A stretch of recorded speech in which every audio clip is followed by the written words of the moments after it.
கூட்டாட்டி அதிமுக சொல்லுவீங்க மெரினா குப்பையா கிடக்குதுன்னு, கூட்டினா திமுகவில் போயிட்டு ஆரம்பிங்க. பழைய தலைமுறை என்ன.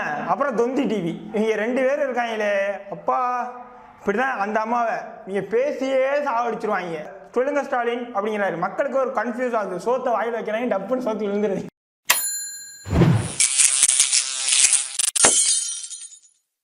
இன்னைக்கு நம்ம என்ன பார்க்க போறோம்னா, இந்த ஒரு நிமிஷம் ஃபோனு ஏன் பண்றான் சொல்றான் மாப்ள, செத்துட்டாரா?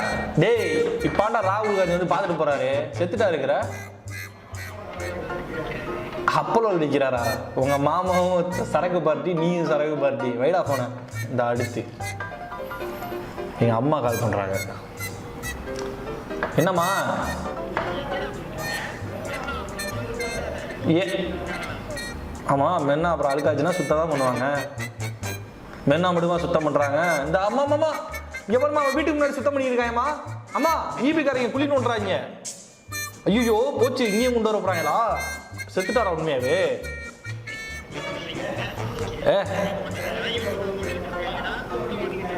யூடியூபை பத்தி நம்மளுக்கு தெரியாதா? அவங்க அப்படிதான் பண்ணிட்டு இருப்பாங்க. அவங்க யூடியூப்காரையெல்லாம் நம்பிக்கிட்டு இருக்காங்க. ஆக்சுவலா யூடியூப்காரங்களும் நம்பலாம், நம்மளும் யூடியூப்ல தான் இருக்கோம். ஆனா ஆகுனா ஃபோன் பண்ணி இந்த அடுத்து எவன் தெரியல. அப்பா அப்பா சொல்லுங்கப்பா.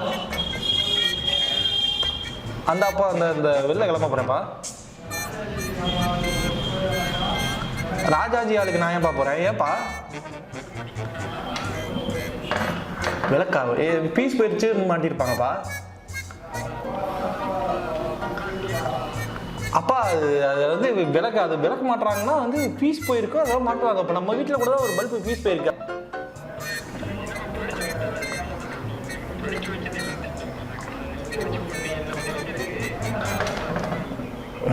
சரி நாராயண், இவரும் முட்டாள தான் இருக்காரு. சரி நம்ம அப்பா தானே. பார்த்தீங்களா என்னதான் நினைக்கிறீங்கன்னு எனக்கு புரியலையே. எங்கள் வீட்டிலே வந்து எங்கள் அப்பா என்னமா சொல்கிறாரு, விளக்க கழட்டுறாங்கிறாரு. எங்கள் அம்மா என்னமா சொல்கிறாங்க, மெர்னாவை கூட்டுறாங்கிறாங்க. என் ஃப்ரெண்டு சொல்கிறேன், நான் அப்போலாம் வாசலில் போய் நிற்கிறேங்கிறேன். எந்த ஆஸ்பத்திரியில் அவரை சேர்த்துருக்காருன்னு கூட தெரியாமல் இவங்கெல்லாம் ஒரு பொருளையே கிளப்பிக்கிட்டு இருக்காங்க. என்னதான் நீங்கள் நினைக்கிறீங்க தமிழ் மக்கள்? அவர் இருக்கணும்னு நினைக்கிறீங்களா இல்லை சாகணும்னு நினைக்கிறீங்களா? அவர் இறந்தால் உங்களுக்கு எவ்வளோ பெரிய இழப்பு ஆக போகுதுன்னு முதல் உங்களுக்கு தெரியுமா? அவர் எவ்வளோ பெரிய ஆளுன்னு முதல்ல நமக்கு தெரியுமா? அவரோட பேரை சொல்ல இவ்வளோ நேரமாக நான் பேசிக்கிட்டே இருக்கேன், யார் என்னன்னு கூட நான் பேரை சொல்லலை. அந்த பேர் சொல்கிறது கூட நமக்கு தகுதி இருக்கான்னு கூட தெரில. அதாவது சின்ன வயசில் ஒரு ஃபஸ்ட் ஸ்டாண்டர்ட் செகண்ட் ஸ்டாண்டர்ட் படிக்கும்போது நம்மனா அதிகபட்சமாக என்னையா பண்ணியிருப்போம், போய் கல்கோனாவும் கடல மிட்டாயும் வாங்கி தின்றுருப்போம். இவ்வளோ தானே நம்மளால் செஞ்சுருப்போம். அவர் சின்ன வயசுலேயே அவரோட பேச்சு திறமையை காட்டியிருக்காரு. அவரோட 1959 அண்ணா முன்னாடி ஒரு சின்ன பையன் போய் பேசி பெரிய ஒரு புகழை எடுத்தவர் அவர் டாக்டர் கலைஞர் அவர்கள். ஸோ அவரை பற்றி பேசுகிறதுக்கு நமக்கு கொஞ்சமாச்சும் தகுதி இருக்கா? கையில் ஒரு சோசியல் மீடியா இருக்குது, ஒரு ஃபேஸ்புக் இருக்குது, ஒரு ட்விட்டர் இருக்குது, யூடியூப் இருக்குங்கிறதுக்காக கண்ணா பின்னால் போடுவீங்களா? மெர்னாவை கூட்டுறேங்கிறாங்க, மெர்னாவை கழுவுறேங்கிறாங்க, அண்ணா சமதியை நோண்டுறேங்கிறாங்க,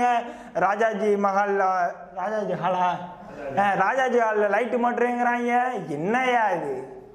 என்ன மெர்னான்னு இருந்தால் கூட அங்கே மெர்னாவில் ஒரு நாளைக்கு லட்சக்கணக்கான மக்கள் வர்றாங்க.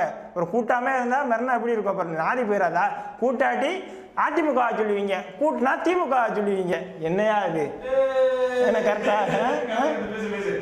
கூட்டாட்டி அதிமுக சொல்லுவீங்க மெர்னா குப்பையா கிடக்குதுன்னு, கூட்டினா திமுகவில் போயிட்டு ஆரம்பிங்க. இப்படியும் சொல்ல முடியல, இப்படியும் சொல்ல முடியல. நியூஸ் சேனல் வேற, பழைய தலைமுறை என்ன. அப்புறம் தொந்தி டிவி, இவங்க 2 பேரும் இருக்காங்களே அப்பா, இப்படிதான் அந்த அம்மாவை நீங்கள் பேசியே சாவடிச்சிருவாங்க. தயவுசெய்து நாங்களும் மீடியாவில் தான் இருக்கோம், மீடியா நண்பர் எல்லாருக்கும் ரொம்ப அன்பாக கேட்டுக்கிறேன். அவர் ஒரு பழமையான தலைவர், ரொம்ப ஒரு நல்ல தலைவர். இன்னைக்கு தமிழ் வந்து உலக லெவலில் பரவி ஒரு தொன்மையான மொழியாக கருதப்படுதுன்னா அதுக்கு பல ஆட்கள் காரணமாக இருந்தாலும் நம்ம தலைவர் கலைஞர் அவர்களோ ஒரு பெரிய காரணமாக கருதப்படுது. சமீபத்தில் துபாயில் கூட ஒரு தொன்மையான பழமையான மொழியை தேர்ந்தெடுக்கப்பட்டாங்க. 40 மொழியில் நம்ம தமிழ் மொழி தேர்வு செய்யப்பட்டிருக்கு. ஸோ இதெல்லாம் வந்து நம்ம ஒவ்வொரு தமிழனுக்குள்ள பெருமை. அவங்க சும்மா குளிச்சு போட்டு எடுத்திருப்பாங்க அப்படி தான் நம்ம நினைப்போம். ஆனால் ஒரு தமிழ் வந்து ஒரு குளிச்சு போட்டு எடுக்கிற மொழி கிடையாது. இதோட உணர்வு இந்த பற்றையும் ஒவ்வொன்றும் அனுபவிச்சாதான் தெரியும். அவர் ஸ்டாலினே வந்து அதர்றாரு. அவரால் என்ன சொல்ல முடியும்? அவரால் கட்சியை பார்க்க முடியுமா, இல்லை அவங்க அப்பாவை பார்க்க முடியுமா, இல்லை மக்களை பார்க்க முடியுமா, இல்லை இந்த தமிழ்நாட்டை பார்க்க முடியுமா? ஒரு மனசாட்சியே வேணாம். என்ன இந்த டிவிக்காரங்க வேற அடிக்கடி அங்கே ஒரு ஸ்டாலின் வேலை பார்ப்பார் போல, சொல்லுங்க ஸ்டாலின் அப்படிங்கிறாரு. மக்களுக்கு ஒரு கன்ஃபியூஸ் ஆகுது. சோத்தை வாயில் வைக்கிறாங்க, டப்புன்னு சோத்து விழுந்துருது கீழே. சோத்தை வாயில் வைக்கிறாங்க, டப்புன்னு சோறு கீழே விழுந்துருது. என்ன அங்கே சொல்லுங்க ஸ்டாலின், ஸ்டாலின் தான் பேசுகிறாருங்கிறேன். கடைசியில் அங்கே வேலை பார்க்குற ஒரு பேர் ஸ்டாலினா. ஒன்று சொல்ல மறந்துட்டேன். இந்த மீம் கிரியேட்டர்ஸ்லாம் இருக்காங்கல்ல, நீங்கள் வந்து ஜூலியை வச்சு ஓட்டுனீங்க ஏற்றுக்கிட்டேன், காயத்ரியை வச்சு ஓட்டுனீங்க ஏற்றுக்கிட்டேன், ஸ்னேகனை வச்சு ஓட்டுனீங்க ஏற்றுக்கிட்டோம். ஏன் ஒரு பெரிய மனுஷன் முடியாமல் இங்கே படுத்து கிடக்கிறாரு, அவரை போட்டு இல்லாத பாடு. அவர் உண்மையாக சாகுறதோட நீங்கள் தான் 100 தடவை அவரை சாகடிக்கிறீங்க. இதெல்லாம் அவர் பார்த்தாருன்னா ரொம்ப வருத்தப்படுவார். உங்கள் வீட்டில் இந்த மாதிரி இருந்தால் செய்வீங்களா யாராச்சும்? உங்கள் தாத்தா ஃபோட்டோவை கீழே போட்டு மேலே வடிவேல் ஃபோட்டோவை போட்டு ஒரு மீம் ரெடி பண்ணி போடுவீங்களா?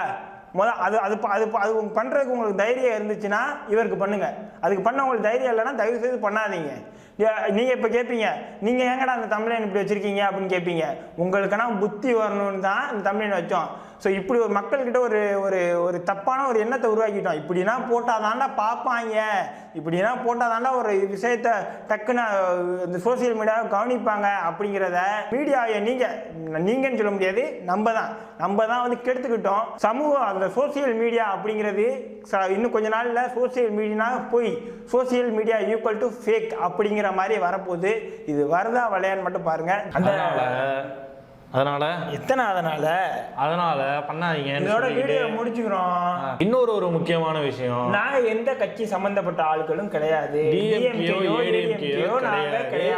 நாங்க இது வந்து இந்த மொபைல் ஓபன் பண்ணா போயிட்டாருங்கிறாங்க, அவர் வந்து ஒருங்கிறாங்க. அதனால இப்படி கலைஞரை பத்தியோ இல்ல மற்றவங்களை பத்தியோ அவதூறு சொல்லாம நீங்க மீம் கிரியேட்டர்னா ஜாலியா ஏதாவது வேற ஏதாவது போடுங்க. இப்பெல்லாம் அவங்களோட பர்சனல் போடாதீங்க. வரட்டா பாப்பமா பேர் சொல்லுவோமா?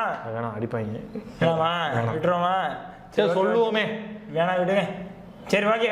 பயப்படுறீங்களா? அப்போ இல்ல சொல்லி நான் சொல்றேன். என் பேரு ஜவஹர். சரி இவரே சொல்லிக்கும்போது நம்ம விட்டு வைக்கணும். என் பேர் சாம் ரியாஸுங்க. வரட்டா, டாடா, பாய்.